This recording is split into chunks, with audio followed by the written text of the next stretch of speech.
अस्सलाम वालेकुम viewers. Welcome to Jameel academy.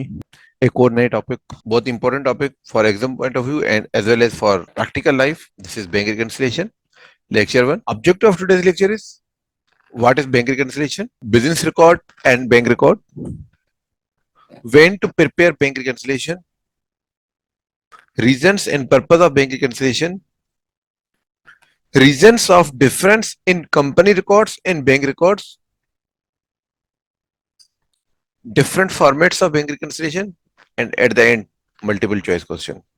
हम आज के लेक्चर को स्टार्ट इस सेंस में करेंगे कि सबसे पहले पहले तो हम बैंक रिकंसिलिएशन की बात करेंगे। बैंक रिकंसिलिएशन होती क्या है, बैंक रिकॉर्ड, बिजनेस रिकॉर्ड क्या होते हैं, कैसे बनते हैं, कब बैंक रिकंसिलिएशन बनानी चाहिए, क्या पर्पस है, क्यों बनानी चाहिए, और रीजंस क्या है इसके, डिफरेंसेस के, and formats. First of all, what is bank reconciliation? Bank reconciliation basically is a relationship between bank and company. Bank और कंपनी के बीच में जो रिकंसिलिएशन है, यही आपके पास मेजर रिलेशनशिप है। Comparison of a bank statement with the cash book. Bank reconciliation में आप बैंक के बैलेंस को, बैंक स्टेटमेंट के बैलेंस को कैश बुक के साथ कंपेयर करते हैं। इस कंपैरिजन को बैंक स्टेटमेंट कहा जाता है। अब कंपनी रिकॉर्ड कैसे होता है? Company record and bank record, जिस तरीके से आप एक दो कंपनीज, दो फ्रेंड्स एक दूसरे से जब कोई क्रेडिट या कोई भी एक किसी से उधार ले रहा है, तो दोनों तरफ दोनों अपने पास रिकॉर्ड मेंटेन करते हैं। कंपनी का, आप कंपनी का पैसा बैंक में होता है या बैंक से लोन लेते हैं, तो बैंक, अब इन दोनों कंडीशन में बैंक भी अपने पास रिकॉर्ड रखता है कि मुझे कितने पैसे कंपनी से लेने हैं या देने हैं, और सेम कंपनी भी इतने अमाउंट, कितने पैसे लेने हैं कितने देने, बैंक कंपनी भी रिकॉर्ड करती है। इन दोनों का जो कॉमन रिलेशनशिप होता है वो होता है अकाउंट ओपनिंग। कंपनी ने जब बैंक में अकाउंट ओपन किया, इट मींस के बैंक के रिकॉर्ड के हिसाब से उनने एक अपने पास एक सीरियल नंबर, एक खाता खोल दिया जिसको अकाउंट ओपनिंग कहते हैं। और अकाउंट जैसे ओपनिंग हो गया तो एक अकाउंट नंबर दोनों इश्यू होंगे। तो कंपनी के लिए और बैंक रिकॉर्ड के लिए वो एक अकाउंट नंबर जो है, वो उनके रिलेशनशिप में, कांटेक्ट में, वो दोनों की आइडेंटिफिकेशन जो है वो अकाउंट नंबर है। अब जब कंपनी कैश डिपॉजिट करती है, cash deposit in the bank, जब बैंक में पैसे डिपॉजिट करती है और बैंक वो पैसे रिसीव करता है, तो बैंक, जब कंपनी अपने पैसे बैंक में डिपॉजिट कर रही है, तो इट मींस कि ये कंपनी के एसेट्स हैं। और कंपनी, बैंक जब कंपनी के पैसे रिसीव कर रही है, इट मींस कि ये कंपनी के पैसे हैं जो बैंक रिसीव कर रही है। तो ये बैंक की रिस्पॉन्सिबिलिटी है कि जब कंपनी बोले हम उसको वापस करें। तो कंपनी अपने पास अपने एसेट्स को रिकॉर्ड करेगी, इंक्रीज करेगी, और बैंक अपने पास लाइबिलिटीज को रिकॉर्ड करेंगी। सेकंड, अगर कैश रिसीव फ्रॉम बैंक, अगर कोई कंपनी जब कैश रिसीव करती है किसी बैंक से, तो उसके, वो अपने पास जैसे रिसीव करती है तो उसके पास एसेट जो है उसके डिक्रीज होते हैं। सेम चीज जब कैश पेड बाय बैंक, जब कंपनी कैश पे करती है, तो कंपनी वो कैश जो पे करती है, वो कैश पेमेंट जो है वो पेड जो करती है, वो बेसिकली अपनी लाइबिलिटीज को डिक्रीज करती है। तो अपने लाइबिलिटीज को डिक्रीज करेगी। Same company records, bank record. अब जब कंपनी के पास जो बैंक अकाउंट की डिटेल होती है, वो कंपनी के कैश बुक में, जो हम प्रीवियस लेक्चर्स में डिस्कस कर चुके हैं, 3 कॉलम कैश बुक के अंदर बैंक का कॉलम बनाते हैं जिसमें बैंक का पूरा रिकॉर्ड मेंटेन करते हैं। और बैंक वाले जो रिकॉर्ड करते हैं वो बैंक स्टेटमेंट में रिकॉर्ड करते हैं। अब इन कैश बुक और बैंक स्टेटमेंट में बैलेंस हर वक्त मैच होना चाहिए। अगर मैच नहीं है, इट मींस कि दोनों में कहीं ना कहीं कुछ डिफरेंसेस है। क्यों होते हैं डिफरेंसेस, क्या होता है, वो हम नेक्स्ट में डिस्कस कर लेते हैं। कैश बुक आपके पास एसेट्स है, तो इसका हमेशा बैलेंस आपके डेबिट बैलेंस होगा, क्योंकि आपके कंपनी के ये एसेट्स है। सेम चीज बैंक रिकॉर्ड के लिए, क्योंकि बैंक के लिए वो लाइबिलिटीज है, तो वो हमेशा उसके पास क्रेडिट बैलेंस होगा। इसका मकसद कि जब आप बैंक स्टेटमेंट शो कर रिसीव करते हैं, तो बैंक का बैलेंस हमेशा क्रेडिट बैलेंस होगा और आपका बैलेंस हमेशा डेबिट बैलेंस होगा। अगर आपका बैलेंस क्रेडिट होगा तो बैंक का बैलेंस डेबिट होगा। इट मींस कि आपके पास जो कंपनी के पास जो रिकॉर्ड होता है वो 3 कॉलम कैशबुक में रिकॉर्ड होता है, जिसका बैलेंस अगर डेबिट है तो बैंक का अकाउंट बैंक स्टेटमेंट में बैलेंस क्रेडिट होगा। अगर आपका क्रेडिट है तो बैंक का स्टेटमेंट डेबिट होगा।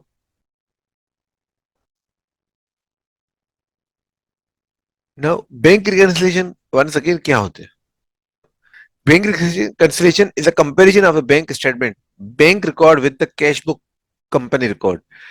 कंपेयर करते हैं बैंक स्टेटमेंट को अपने बैंक के रिकॉर्ड को अपनी cash book 3 column cash book के कंपनी रिकॉर्ड के कंपैरिजन को बैंक रिकंसिलिएशन कहा जाता है। Bank reconciliation is an important financial control. The bank reconciliation will regularly show a difference. एक बहुत ज्यादा फाइनेंशियल कंट्रोल है कि पैसा कहां से आ रहा है, पैसा कहां जा रहा है, कितना आ रहा है, क्यों आ रहा है, कब आ रहा है, किससे आ रहा है। ये सब चीजें कंट्रोल्स होती हैं बैंक रिकंसिलिएशन के थ्रू। और यही बैंक रिकंसिलिएशन रेगुलरली आपके पास डिफरेंस शो करती है। It is a statement prepared on a particular day to reconcile the bank balance as per cash book or bank statement showing entries causing differences between two balances. ये हमेशा prepare कब करते हैं? एक particular day को। एक particular day में आप दोनों को बैंक बैलेंस और कैश बुक को, bank balance as per cash book और बैंक स्टेटमेंट दोनों के बैलेंस को जब आप मैच करते हैं, रिकनसाइल करते हैं, तो रिकनसिलेशन के प्रोसेस के बैंक स्टेटमेंट कहा जाता है। और ये बेसिकली बैंक का रिकॉर्ड जो है वो आपके पास जितने भी डिफरेंसेस हैं, जितने भी एंट्रीज का डिफरेंस है वो आपको आइडेंटिफाई करते हैं। When to prepare bank reconciliation? कब प्रिपेयर किया जाता है bank reconciliation? It's good practice to prepare bank reconciliation statement every time you receive a statement from bank. For large business it may be on a daily basis. ये basically organisation to organisation vary करता है। आप bank से कितनी transaction करते हैं? अगर normal 2-3 transaction हो रही हैं तो कोई मसला नहीं। अगर बहुत ज्यादा ट्रांजेक्शन हो रही हैं, जिस तरीके से सुपर स्टोर में बहुत ज्यादा card, credit card, debit card swipe हो रहा है, तो उनकी रिकंसिलिएशन डेली बेसिस पे होती है। कोई ऐसी कंपनी है जो जो हार्डली पूरे महीने में कोई 7-8 चेक्स या क्रेडिट कार्ड से कोई ट्रांजेक्शन हो रही है, तो उनके लिए वो मंथली भी कर ले तो इनफ है। मगर जहां पे जितनी लार्ज बिजनेस है वो डेली बेसिस करती हैं, या सर्टेन कोई कुछ वीकली करती हैं, कुछ बाय मंथली करती हैं, कुछ आपके पास मंथली भी करती हैं। और अगर बिल्कुल ही स्मॉल बिजनेस है तो बाजू का क्वार्टरली भी चल जाता है। For most organisation bank reconciliation usually occurs at the end of the each month. Majority organisation हर एक मंथ में, मंथ एंड में बैंक रिकंसिलिएशन लाजमी करते हैं।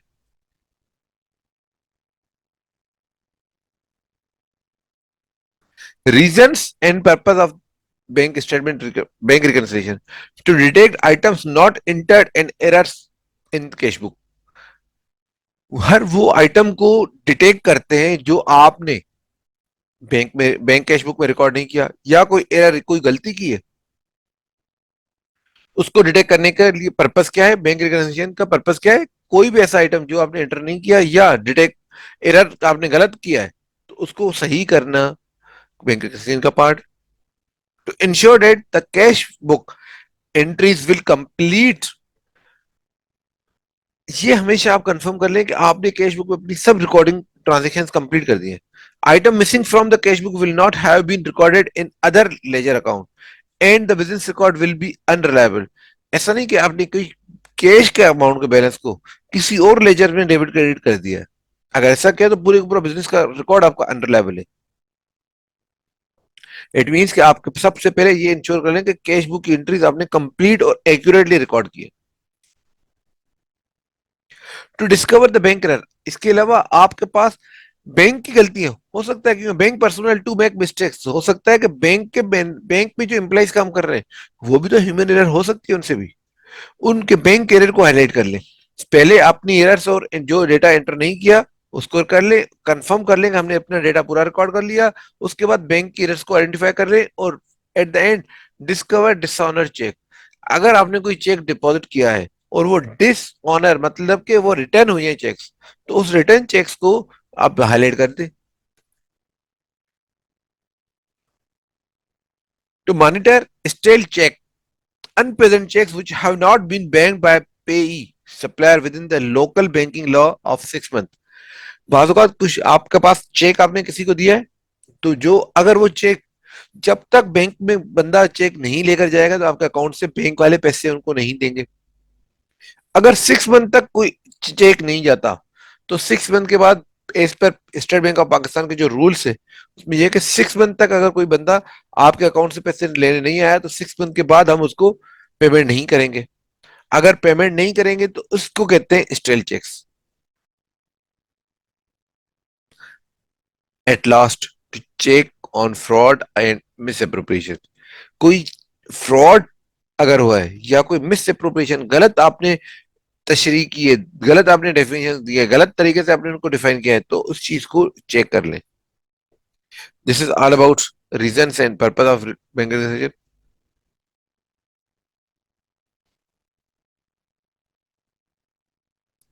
रीजंस ऑफ बैंक रिकंसिलिएशन के अब क्या है? तीन बेसिक रीजन है।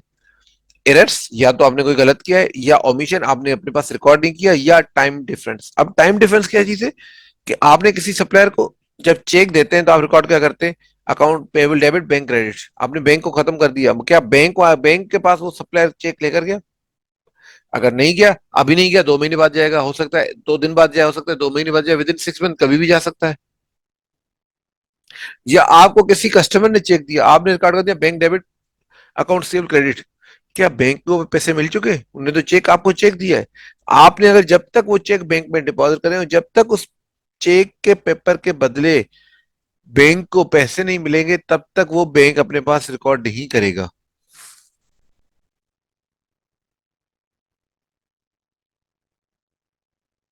याद रखिएगा, date of cash book and the bank statement must be the same. Basic point ये है। इसके बाद हम डिफरेंट फॉर्मेट्स, बैंक रिकंसिलिएशन के डिफरेंट फॉर्मेट्स। फर्स्ट फॉर्मेट में क्या है? Adjustment of cash book, EOT, error omission and time difference को अपने कैश बुक में अगर एडजस्ट कर सकते हैं तो एडजस्ट करें and reconcile with the bank, bank के साथ रिकंसाइल कर ले। सेकंड फॉर्मेट में क्या है? Prepare both columns together and adjust as per transactions and situation. जो जो ट्रांजेक्शंस, दोनों कॉलम आप एक साथ बनाए, जो जो ट्रांजेक्शन जहां पे आपकी सिचुएशन और ट्रांजेक्शन की नीड के हिसाब से एडजस्ट हो सके उसको एडजस्ट करें। थर्ड है आपके पास, balance of cash book is given and the calculate the bank balance और वाइस वर्सा। ये मोस्टली तीन जन स्टैंडर्ड फॉर्मेट से।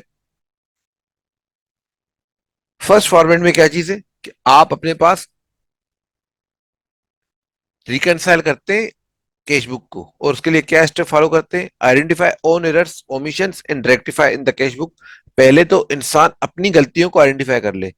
बीइंग अ मुस्लिम, आपके पास एक हदीस भी है कि इंसान किसी और को हिदायत करने से बेहतर है कि खुद पहले अपने आप को सही कर ले। तो अपनी गलतियां, अपनी ओमिशंस को रेक्टिफाई करे कैश बुक के अंदर। उसके बाद कैश बुक को अपडेट करे। जब कैश बुक अपडेट हो गई, अब कैश बुक अपडेट होने के बाद आप आइडेंटिफाई करें, रिकंसिलिएशन आइडेंटिफाई करें कि टाइमिंग डिफरेंस कितनी है, कौन कौन सी ट्रांजेक्शन में टाइम डिफरेंस है।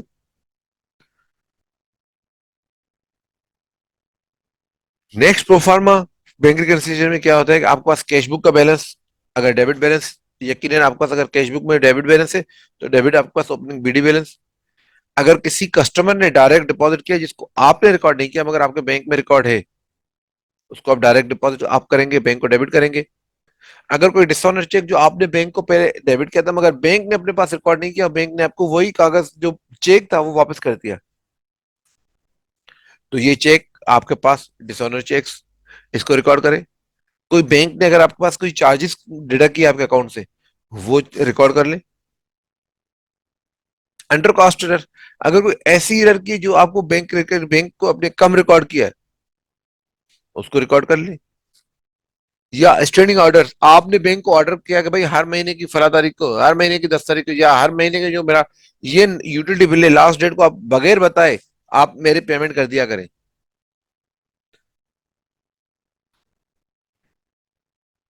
या डायरेक्ट डेबिट के आपने कुछ डायरेक्ट ट्रांजेक्शन की है, आपने अपने अकाउंट में बैंक से अज्यूम करें कोई इंस्टॉलमेंट में कोई चीज, गाड़ी लिए या कोई लोन लिया है, उसकी इंस्टॉलमेंट आपने कहा कि हर महीने की फला तारीख को मेरे अकाउंट से डायरेक्ट डेबिट कर दे। अब बैंक ने तो डायरेक्ट डेबिट कर दिया, आपने रिकॉर्ड नहीं किया, तो अपने कैश बुक से वो अमाउंट माइनस करेंगे। क्लोजिंग बैलेंस आपके पास आ जाएगा। जो आपके पास क्लोजिंग बैलेंस होगा, ये बैलेंस एथिकली तो ये है कि बैंक स्टेटमेंट से मैच होना चाहिए। अगर नहीं हो रहा, नो, नो वरी, आपके पास अगेन एक बैंक स्टेटमेंट का प्रोफार्मा फॉर्मेट, अब जो है हम बना रहे हैं बैंक रिकंसिलिएशन का फॉर्मेट। क्या है कि अब आपके पास सबसे पहले रिकंसिलिएशन स्टेटमेंट में सबसे पहले फर्स्ट आप कर रहे हैं balance as per bank statement, जो बैंक में आपका बैलेंस था। बैंक ने आपको बोला है 1 लाख रुपए, आपने कहा नहीं मेरे पास तो 50,000 रुपए। तो आप उसमें देख लीजिए कि बैंक में 1 लाख रुपए क्यों है। कोई ऐसे cheques, less outstanding cheques issued but not yet present, आपने चेक किसी को दिए हैं, आपने अपने पास माइनस कर दिया, मगर बैंक ने अब तक वो रिकॉर्ड, बैंक ने रिकॉर्ड नहीं किया। बैंक को क्या पता कि आपने किस किस को चेक दिए। जब तक वो बंदा चेक लेकर नहीं जाएगा और जब तक उसके बदले बैंक चेक, आपके चेक के बदले आपके उस सप्लायर को पेमेंट नहीं करता, तब तक वो बैंक से माइनस नहीं होगा।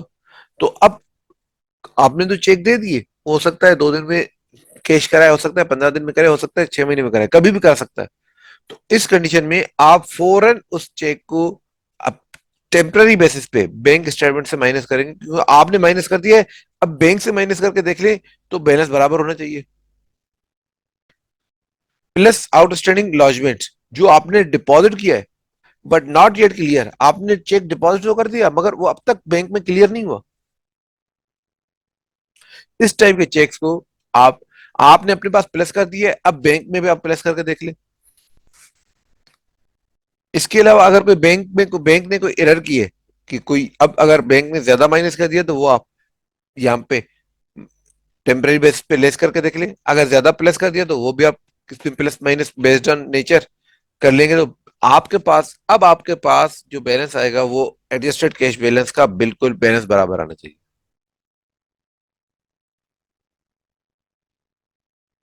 सेकंड कॉलम, सेकंड फॉर्मेट आपके पास, format number 2, prepare both columns together and adjust as per the transaction. दोनों के आपने बैलेंसेस 2 कॉलम में अपने सामने रखे। उसके बाद आपने क्या किया, direct deposit by the customer. कुछ अमाउंट ऐसा है जो आपके कस्टमर ने डायरेक्ट आपके बैंक में डिपॉजिट किया है, क्या वो ऑलरेडी बैंक में रिकॉर्ड होगा? बिल्कुल बैंक में रिकॉर्ड होगा, क्योंकि बैंक को आपके अकाउंट के नंबर से, आपके रेफरेंस से बैंक को पैसा मिला है। तो बैंक ने अपने पास लाइबिलिटी बुक कर दी, तो आप भी अपने पास एसेट्स को रिकॉर्ड कर ले, तो अपनी कैश बुक में रिकॉर्ड कर ले, ऐड कर दे। इसके अलावा अगर आपके किसी इन्वेस्टमेंट पे अगर आपको कोई इंटरेस्ट मिलता है, जो बैंक ने इंटरेस्ट दे दिया, बैंक ने आपके अकाउंट में पैसे दे दिए, अब जब तक वो पैसे आप अपने पास रिकॉर्ड नहीं करेंगे तब तक बैलेंस मैच नहीं होगा। तो वो आप अपने पास रिकॉर्ड कर ले। इसके बाद है check deposited but not recorded by bank. आपने चेक डिपॉजिट किए, क्या बैंक को, बैंक के उसके बदले पैसे मिले? नहीं मिले। आपको कंफर्म है कि वो पैसे मिल जाएंगे, मगर बैंक को अब तक पैसे नहीं मिले। जब तक बैंक को कंफर्म नहीं होगा तब तक वो आपके अकाउंट में पैसे नहीं डालेगी। टेम्पररी बेसिस पे हम ऐड करके देखते, क्योंकि ये रिकॉर्ड अब तक बैंक को पैसे नहीं मिले तो बैंक में रिकॉर्ड नहीं है। टाइमली बेसिस, फिलहाल टाइम भी आप अपनी ट्रांजेक्शन को रिकॉर्ड कर ले, ऐड कर ले, तो बैंक का बैलेंस और आपका बैलेंस बराबर होना चाहिए। लास्ट में इसके बाद है आपके पास ले cheques issued but not yet clear. आपने जब चेक किसी को इशू किया है, आपने अपने पास तो रिकॉर्ड कर दिया, क्या बैंक को पता है कि ये आपने चेक इशू किया है? नहीं किया। अब आपने तो अपने पास रिकॉर्ड किया हुआ है, अपने पास रिकॉर्ड करेंगे तो डबल रिकॉर्ड हो जाएगा। इससे आप अपने पास जहां रिकॉर्ड है उसको इग्नोर करते हुए, जहां रिकॉर्ड नहीं है, दोनों कंडीशन में बैंक स्टेटमेंट नहीं है, बैंक के पास वो, बैंक को क्या पता कि आपने किस किस सप्लायर को कितने अमाउंट का चेक दिया है। तो वो अमाउंट आप चेक का, बैंक का अमाउंट जो check issued but not yet clear, वो अमाउंट आप अपने पास बैंक से माइनस कर देंगे। इसके अलावा बैंक चार्जेस और इंटरेस्ट चार्जेस, वो अमाउंट जो बैंक चार्जेस और इंटरेस्ट चार्जेस जो आपके बैंक वालों ने आपके बैंक अकाउंट से माइनस कर दिए। बैंक ने तो अपने पास रिकॉर्ड कर लिया, अब आपने क्या रिकॉर्ड किया है? नहीं किया, तो अब आप वो भी रिकॉर्ड कर ले। इसके अलावा डिस्काउंट चेक, आपने जब चेक डिपॉजिट किए थे उस वक्त आपने कहा था कि account receivable credit bank debit, क्या बैंक के पास पैसे आ गए? अगर आ गए तो क्लियर होगा, अगर नहीं आए, बैंक ने आपको वही पेपर वापस कर दिया है, जो चेक जो आपने वापस दिया वही चेक अगर आपको वापस आया, तो वो है डिसऑनर चेक्स। तो आपने पहले रिकॉर्ड किया था, अब आप ही अपने रिकॉर्ड में से माइनस करेंगे, तब वो रिकॉर्ड बराबर होगा।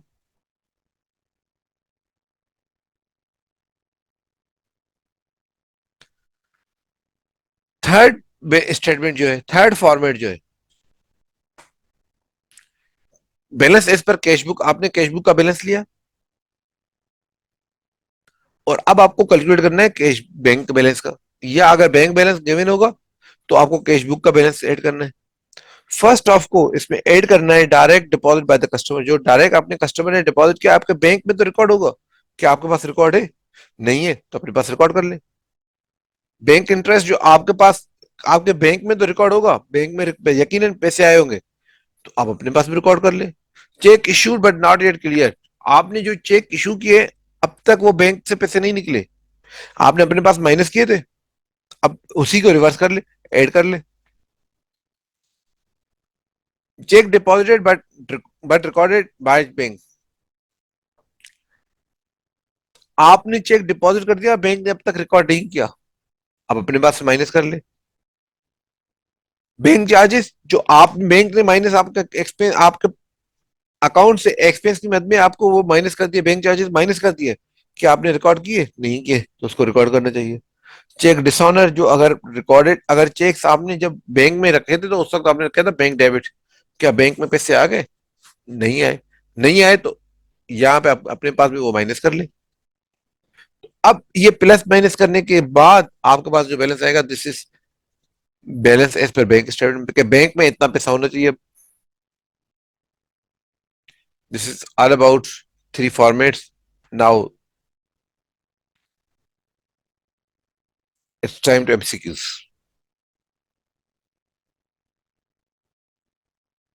What is a bank reconciliation? Balancing your personal checkbook, comparing your bank statement to your company records, keeping track of cash transaction or managing your saving। तो बैंक रिकंसिलिएशन क्यों बनाते हैं? आप अपने पास ऑप्शन बी कंपेयर करते हैं bank statement को अपने अकाउंटिंग रिकॉर्ड से। Question number, MCQ number two, what is, why is a bank reconciliation important for business? To keep track of personal expense, personal expense को ट्रैक करना, to identify errors and discrepancy in financial record, अपने financial record में कोई errors वगैरह को identify करते हैं, to calculate income tax, income tax calculate करने के लिए करते हैं, और टू डिटरमाइन इन्वेस्टमेंट अपॉर्चुनिटीज। तो option B is correct, to identify errors and discrepancies in financial record. Third number MCQ से, in a bank reconciliation the bank balance refers to, bank balance किसको show करता है? Bank balance in your saving account, bank balance in your accounting records, the total balance shows on the bank statement, or the total cash on hand। Bank balance is shown, bank balance को, bank balance किसको reflect करता है? The balance shown on the bank statement, जितना bank statement में show कर रहा है वो आपका बैंक बैलेंस है। Which of the following is not a common reason for differences between the bank statement and the company's books? Outstanding cheques, यकीनन difference होता है। बैंक चार्जेस, ये भी यकीनन डिफरेंस है। इंटरेस्ट अर्न ऑन सेविंग, अगर कोई आपने इंटरेस्ट अर्न किया है वो आपने अगर रिकॉर्ड नहीं किया तब भी आपके पास ये कॉमन नहीं है। Bank reconciliation is typically perform, कब परफॉर्म करते हैं? Daily, weekly, monthly, annually? Generally ये मंथली होनी चाहिए। Thank you. If you have any question you can comments